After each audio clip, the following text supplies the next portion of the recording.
Colorism is the wound inside the wound. It's the hierarchy we didn't ask for but still live under. It's the quiet divider in our families, our dating lives, our schools, our media, our friendships, and our self-esteem. It's the part of racism that gets internalized and then weaponized against each other. Today we're talking about colorism, the privilege, the pain, the beauty politics, the silence, the resentment, the favoritism, everything. Now, colorism didn't start with us. It started with proximity to whiteness. During slavery, light-skinned enslaved people were often given different labor, while dark-skinned enslaved people were pushed into harsher conditions. Families were split. Privilege was assigned based on shade. Survival became tied to complexion. And that hierarchy didn't disappear. It just evolved. It moved into schools, workplaces, beauty standards, dating preferences, media representation, family dynamics, self-worth. Colorism is racism's oldest side effect. Now, let's be honest.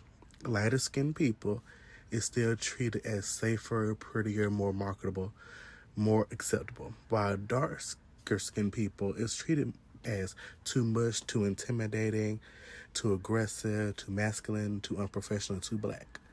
And these messages start early. Kids get called pretty for a dark-skinned girl, or you're cute for a dark-skinned boy, or you'd be so much prettier if you were lighter, or you look exotic, you got that good hair.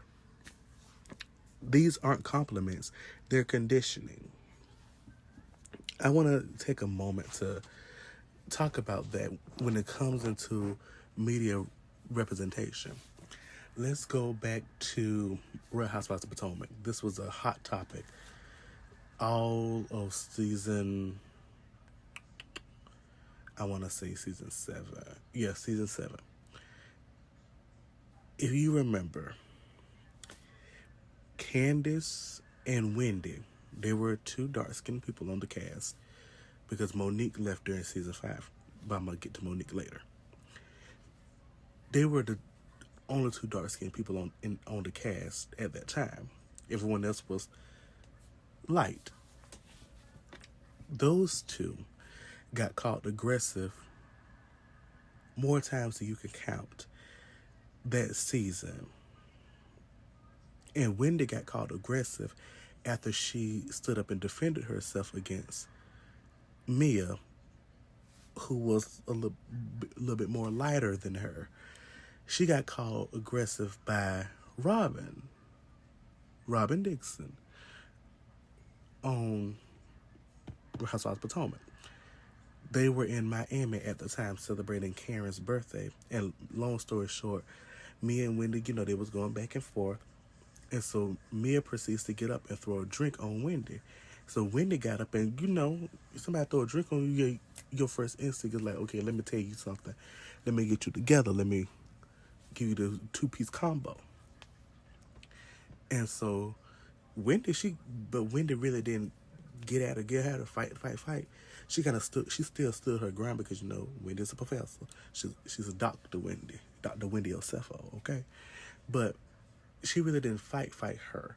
She didn't really fight Mia like that, but Mia was the one being aggressive. She was the aggressor.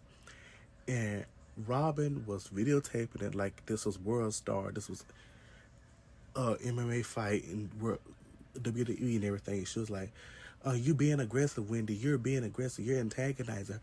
How is she antagonizing her? Mia was acting like a rabbit dog. And girl. And let's not talk about the fact that Monique and Candace, they had an altercation. Both of them got called aggressive. And I remember watching that scene. And I remember how everyone rallied around Candace and made Monique the villain. When in actuality, both of them should have been held accountable. Both of them should have been held accountable at the same standard. No, it did not have to go that far, but both of them was in the wrong. And from then on, ever since that happened, Giselle and Robin, they was rallying around Candace. Candace was, I guess she was finally happy she was accepted into Giselle and Robin's little clique and everything. Her until season 7 came, and that's when Giselle said that Candace's husband, he's a white man, that Candace's husband was made her feel uncomfortable, asked her to see her in her hotel room after the season 6 reunion. And my thing is, Giselle waited until the cameras were rolling. And at the reunion, the season 7 reunion, Candace was basically telling Giselle, your proximity to whiteness makes you, basically kind of like makes you untouchable. Because you think you could say whatever you want to say and nobody's going to bat an eyelash. And that's kind of true because Giselle has said some things. Robin has said some things and done some things. But nobody calls them aggressive. Nobody calls them out like they should be doing. Robin almost got into altercation with Monique in season 3. Monique was trying to tell them, I don't want to talk about the whole drink situation and the little car crash. I don't want to talk about that. I'm still upset about it. But no, of course, the Green Eye Bandits, they decided to insert themselves into the conversation with Monique and Ashley. And then now they're mad at Monique because Monique snapped at them when you shouldn't have inserted yourself in the first place. And then Robin was like, no, Monique said, shut up. Robin said, you shut up. No, scratch that. Robin said, shut up. And Monique said, you shut up. And then that's when Robin was like, do something. And I'm like, you the aggressor. But nobody said anything to Robin, though. Giselle was like, Monique doing all this, Monique doing all that. The only person that said something about Robin provoked the fight was Charisse. The only one that said something about Robin provoked that fight. And which she did. Because you don't sit there and walk up to somebody like, do something. And then Monique was like, I'll choke you out with this umbrella. And it's like, okay, well, you told her to do something, so she finna do it. Why? No, don't break it up now because you can't sit there and walk up on somebody like, do something. But nobody blamed Robin, the lighter-skinned woman. They only blamed Monique, the darker-skinned woman. And I didn't like that. I didn't. Because if you go blame somebody, blame both of them. Or better yet, blame the person that started the thing. Colorism hits hardest at home. You see it in who gets praised, who gets protected, gets disciplined, gets called fast, gets called aggressive, gets compared, gets favored, and gets overlooked. Some families treat shade like destiny. Some siblings grow up in the same house but in 2 different realities, and nobody talks about it because that's just how it is. And people say, I prefer lighter-skinned women. I don't date dark-skinned men. I like red bones. I want a baby with good hair. Preferences aren't neutral when they're shaped by centuries of conditioning. And the truth is, colorism shows up in who gets chosen, who gets praised, who gets desired, and who gets dismissed. It's not about personal taste. It's about inherent bias. In film and TV, the lighter-skinned actors get romantic leads, relatable roles, mainstream visibility, while dark-skinned actors get villain side characters, the strong friend roles, and stereotypes. In music, look at the music videos, look at the album covers, look at who gets pushed as the face of genres.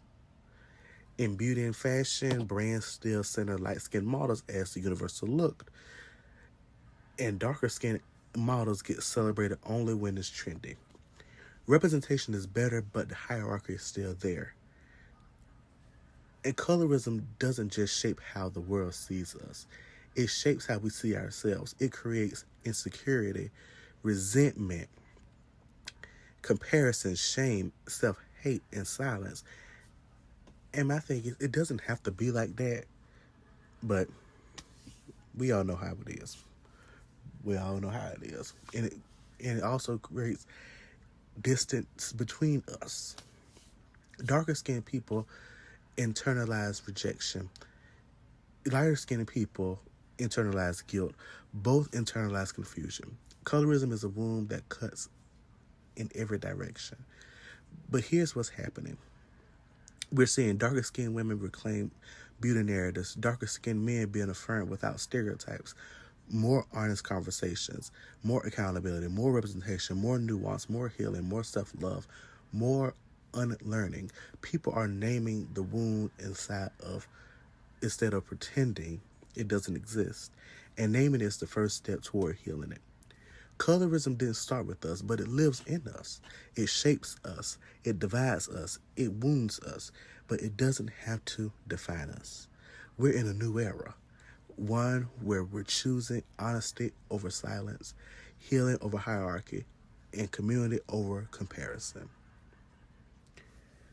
Now, I do want to take the time to say thank you all for listening to this season.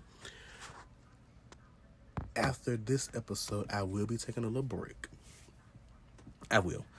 I really, honestly, the thing is, I want to focus more on finishing my degree, working, and I'm gonna have summer. I'm gonna have the summer to talk about everything, do everything, So this is the season. Not the season finale. This is the mid-season finale. So I will be back in May. But that does not mean that anything stops happening, because I'm still going to be working on this podcast. I'm still going to be promoting these episodes 1 through 18. I'm still going to be announcing new things that's coming soon after this season of The Christian J Show. So just stay tuned. Follow me on social media. Follow me on Spotify, Apple Podcasts, YouTube. Follow, okay? Before you miss out on things. That's how we miss out on stuff. You don't follow. So I'm gonna need you to follow. I'm gonna need you to follow me. TikTok, Instagram, YouTube, Spotify, Apple Podcasts, any other place. Follow me so you do not miss anything. You do not miss any announcement that will be coming, because I'm going to be announcing some new things soon. So, thank you for listening to episodes 1 through 18. And when you have downtime, start from episode 1 and get to episode 18. Okay? Thank you.